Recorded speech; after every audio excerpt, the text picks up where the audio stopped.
नमस्कार दोस्तों, स्वागत है आपका आपके channel one nation one exam पर।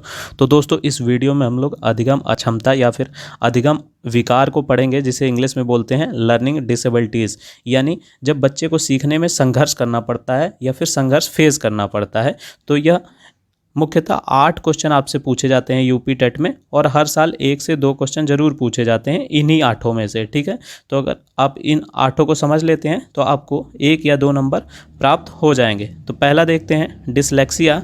डिसलेक्सिया में आप देखेंगे डिसलेक्सिया, यहाँ पे LEX लेक्स यानी लक्स आ रहा है, तो बच्चा लक्स को क्या पढ़ता है, लुक्स पढ़ता है। ठीक है, तो पढ़ने में दिक्कत आ रही है, तो पहले का आंसर हो जाएगा पठन संबंधी कठिनाई। दूसरा क्या है, डिसग्राफिया।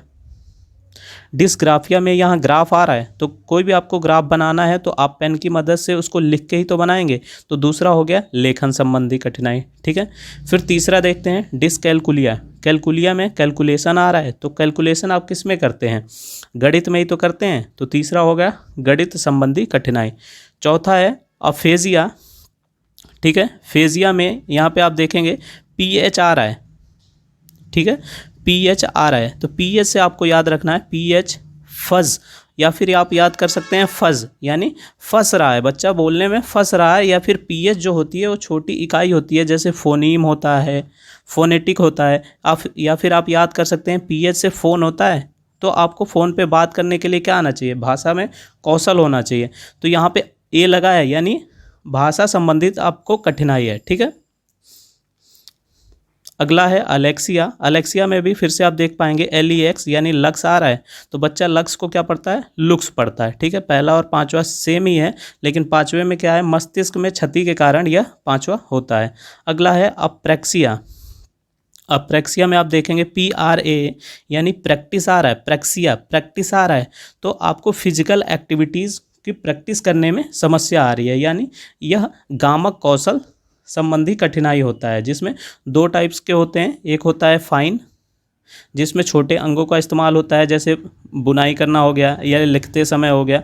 दूसरा होता है ग्रॉस मोटर, यानी बड़े अंगों का इस्तेमाल होता है, जैसे चलना फिरना, दौड़ना। ठीक है, अगला देखते हैं डिस्थीमिया। ठीक है, थिम में यहाँ THYM आ रहा है, थिम। थिम को आप याद कर सकते हैं थिंक से। ठीक है, तो ज़्यादा आप थिंक करते हैं या ज़्यादा सोचते हैं तो क्या आता है, तनाव वाली स्थिति आती है। तो इसका यही आंसर हो जाएगा, तनाव वाली स्थिति। अगला है डिसमोर्फिया। मोर्फिया में MOR यानी मोर आ रहा है, तो क्या होगा, आपको भ्रम वाली स्थिति हो जाएगी कि मेरा कोई अंग या जैसे हाथ छोटा है दूसरों के मुकाबले, तो हमको मोर चाहिए। या फिर ऐसा भ्रम उत्पन्न होगा कि आपका कोई अंग जैसे कि हाथ पैर बड़ा है, ऐसा भ्रम होगा तो मोर होगा। या तो आपके भ्रम हो गया कि आपके पास मोर है, या फिर भ्रम हो रहा है कि आपके पास कम है, तो आपको मोर चाहिए और चाहिए। ठीक है, यही थे। इसके अलावा ADHD भी पूछ लिया जाता है, जिसका मतलब होता है attention deficit hyper activity disorder, यानी इसमें अटेंशन करने में दिक्कत होती है। और एक और है ऑटिज्म स्पेक्ट्रम डिसऑर्डर, इसका मतलब होता है कि आप सोशल नहीं है, नॉट सोशल। ठीक है, यही 10 मेन डिसऑर्डर थे। ठीक है, जो UPTT के एग्ज़ाम में मुख्यतः पूछे जाते हैं। तो उम्मीद करता हूँ आप समझ गए होंगे। ठीक है, पूरी वीडियो को देखने के लिए बहुत बहुत धन्यवाद। वीडियो को ज़्यादा से ज़्यादा शेयर करें।